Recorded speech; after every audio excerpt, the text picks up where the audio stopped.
Hello viewers, আসসালামু আলাইকুম। Kitchen of লাভ চ্যানেলের নতুন আরেকটি রান্নার ভিডিওতে আপনাদের সবাইকে স্বাগতম। আজ আমি আপনাদের সাথে বাঙালিদের খুবই জনপ্রিয় একটি খাবার ইলিশ পোলাওয়ের রেসিপি শেয়ার করব।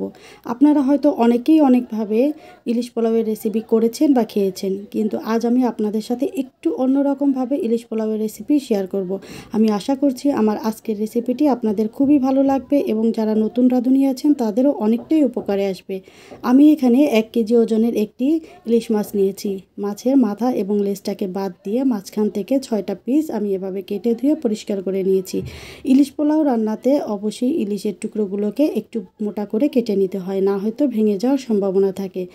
এখন আমি মাছের টুকরোগুলোকে খুব সামান্য হলুদের গুঁড়ো এবং হাফ চা চামচ লবণ দিয়ে আলতো হাতে ভালোভাবে ম্যারিনেট করে নিব।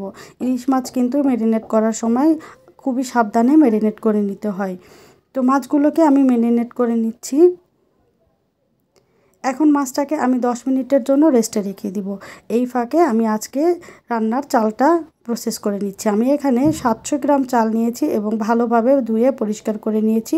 এখন পানি ঝরিয়ে নিব। ইলিশ পোলাও রান্নাতে যে কোনো ধরনের সুগন্ধি চাল ব্যবহার করা যায়, একমাত্র বাসমতি চাল ছাড়া। তো 10 মিনিট পরে চুলায় আমি একটি প্যান বসিয়ে দিলাম এবং এখানে দিয়ে দিলাম পর্যাপ্ত পরিমাণে সাদা তেল। তেলটাকে হালকা গরম করে নিয়ে তারপরে আমি মাছের টুকরোগুলোকে দিয়ে দিলাম। এখন মাছের টুকরোগুলোকে আমি হালকা করে ভেজে নিব।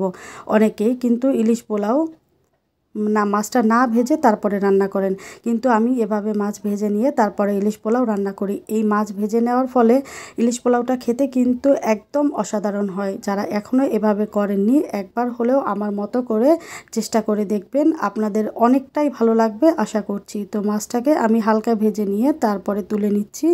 মাছগুলো তুলে নেওয়ার পরে কড়াইতে যে তেলটা থাকবে সেখানে আমি দিয়ে দিলাম 1 কাপ পরিমাণ পেঁয়াজ কুচি। একটু খেয়াল করে থাকবেন, আমি প্রথমে মাছটাকে ভেজে নিয়েছি, তারপরে কিন্তু সেই তেলে পেঁয়াজটাকে বেরেস্তা করব। এতে করে পেঁয়াজ বেরেস্তায় মাছের যে একটা ফ্লেভার আছে সেটা ঢুকে যাবে এবং এই পেঁয়াজ বেরেস্তা খেতে কিন্তু অসাধারণ হবে। তো পেঁয়াজটা বেরেস্তা করা হয়ে গিয়েছে। এখন চুলাটাকে অফ করে দিয়ে আমি এখান থেকে অর্ধেকটা পেঁয়াজ বেরেস্তা তুলে নিচ্ছি, যেটা আমি রান্নার পরবর্তীতে ব্যবহার করব। আর বাকি যে অর্ধেকটা পেঁয়াজ বেরেস্তা আছে সেখানে আমি দিয়ে দিচ্ছি 1 কাপ টক দই। এই টক দইটাকে আমি 1 টুকরো লেবু দিয়ে ভালোভাবে ফেটিয়ে নিয়েছি। অবশ্যই কিন্তু এখানে লেবুটা ব্যবহার করতে হবে। আর আমি এখানে দিয়ে দিচ্ছি স্বাদমতো লবণ এবং 1 চা চামচ করে মরিচের গুঁড়ো, কাঁচা জিরার গুঁড়ো এবং ধনিয়ার গুঁড়ো। সবগুলো উপকরণ আমি একটু নেড়ে চেড়ে নিয়ে তারপরে এখানে দিয়ে দিলাম 2 টেবিল চামচ পেঁয়াজ বাটা এবং 1 চা চামচের একটু বেশি কাঁচামরিচ বাটা। ইলিশ পোলাও রান্নাতে কাঁচামরিচ বাটাটা অবশ্যই ব্যবহার করতে হবে, না হলে কিন্তু ইলিশ পোলাও থেকে আপনি অথেন্টিক একটা ফ্লেভার পাবেন না। আর আজকের রান্নাতে আমি যে বাটা মশলাগুলো ব্যবহার করেছি সেটা অবশ্যই পাটায় পিষে নিয়েছি, এতে করে খুব সুন্দর একটা অথেন্টিক ফ্লেভার পাওয়া যাবে। তো মশলাটাকে আমি 2 মিনিটের মতো অল্প আঁচে কষিয়ে নিয়ে তারপরে এখানে ভাজা মাছের টুকরোগুলোকে দিয়ে দিলাম। আমি কিন্তু এখানে কোনো ধরনের পানি ব্যবহার করছি না এবং চুলার আঁচটাকে লো টু মিডিয়ামের মাঝামাঝি রেখেছি। এই মুহূর্তে মাছের টুকরোগুলোকে আমি 4 মিনিটের মতো রান্না করে নেব। 2টা পাশ আমি 2 মিনিট করে রান্না করে নিব। তো বন্ধুরা, যারা আপনারা আমার ভিডিওটি এই মুহূর্তে দেখছেন কিন্তু একটি লাইক দিতে ভুলে গিয়েছেন, একটি লাইক দিয়ে ভিডিওটা কন্টিনিউ করবেন প্লিজ। আমি আশা করছি আমার আজকের এই রেসিপিটি আপনাদের অনেকটাই উপকারে আসবে এবং ভালোও লাগবে। তো 4 মিনিট রান্না করে নেওয়ার পরে আমি মাছ থেকে এই মশলাটাকে ভালোভাবে একটু সরিয়ে নিব এবং মাছের টুকরোগুলোকে খুবই আলতো হাতে তুলে নিব। একটু সাবধানে করতে হবে যাতে করে মাছের টুকরোগুলো কোনোভাবেই ভেঙে না যায়। তো মাছের টুকরোগুলো তুলে নেওয়ার পরে কড়াইতে যে মশলাটা আছে সেই মশলাতেই আমি দিয়ে দিব চাল। আমি কিন্তু এখানে মশলাটাকে তুলে নেইনি বা চালটাকেও আলাদা করে ভাজিনি। এভাবে যদি একই মশলার মধ্যে আপনি চাল ভেজে নিয়ে ইলিশ পোলাও রান্না করেন, সেই ইলিশ পোলাওয়ের স্বাদ একদম অন্যরকম এবং অসাধারণ হয়। এখন আমি এখানে আরও কিছু উপকরণ অ্যাড করে দিব। দিয়ে দিলাম স্বাদমতো লবণ, এই লবণটা শুধুমাত্র চালের জন্য, এবং দিয়ে দিচ্ছি 1 চা চামচ আদা এবং রসুন বাটা, দিয়ে দিলাম 2 চা চামচ বাদাম বাটা। এখানে আমি 2 ধরনের বাদাম ব্যবহার করেছি, কাঠবাদাম এবং কাজু বাদাম। যদি আপনাদের কাছে বাদামটা না থাকে তাহলে এটা স্কিপ করে যাবেন, তবে চেষ্টা করবেন ব্যবহার করতে, এতে করে সুন্দর একটা স্বাদ আসে। আর দিয়ে দিলাম বেশ কিছু গোটা মশলা, 2টা এলাচ, একটা তেজপাতা এবং 1 টুকরো দারচিনি। এখানে মশলার পরিমাণটা ঠিক এতটুকুই দিতে হবে, এর থেকে বেশি দিলে কিন্তু ইলিশের গন্ধটা নষ্ট হয়ে যাবে। আর না দিলেও কিন্তু পোলাওটা খেতে পাঞ্ছা পাঞ্ছা লাগবে, তখন সেটা আর ভালো লাগবে না। তো চালটাকে আমি একদম ভাজা ভাজা করে নিয়েছি।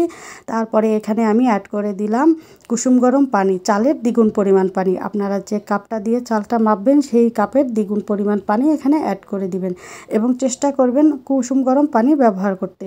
তো কুসুম গরম পানি দিয়ে দেওয়ার পরে আমি ঢাকনা দিয়ে ঢেকে অপেক্ষা করছি একটা বলক আসা পর্যন্ত। যখন চালে বলক চলে আসবে তারপরে আমি এখানে দিয়ে দিলাম 3টা কাঁচামরিচ। কাঁচামরিচ দিয়ে আমি আবারও ঢাকনা দিয়ে অপেক্ষা করব চালটা 80% সিদ্ধ হয়ে আসা পর্যন্ত। তো চাল যখন 80% সিদ্ধ হয়ে আসবে তখন আমি এখান থেকে বেশ কিছু পরিমাণ পোলাও তুলে নিব।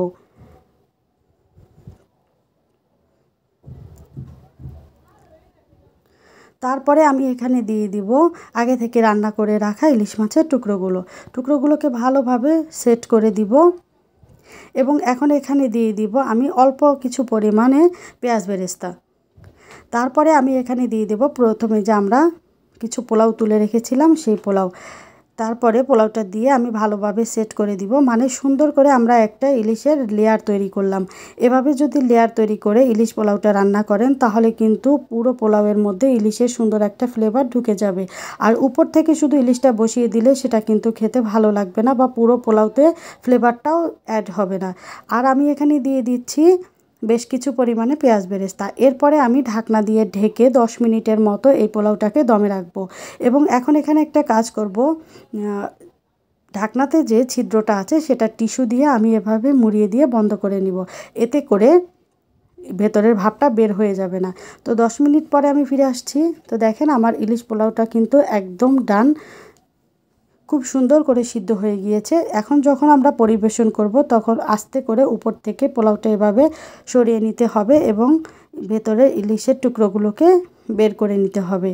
একটু আলতো হাতে করতে হবে যাতে মাছের টুকরোগুলো ভেঙে না যায়।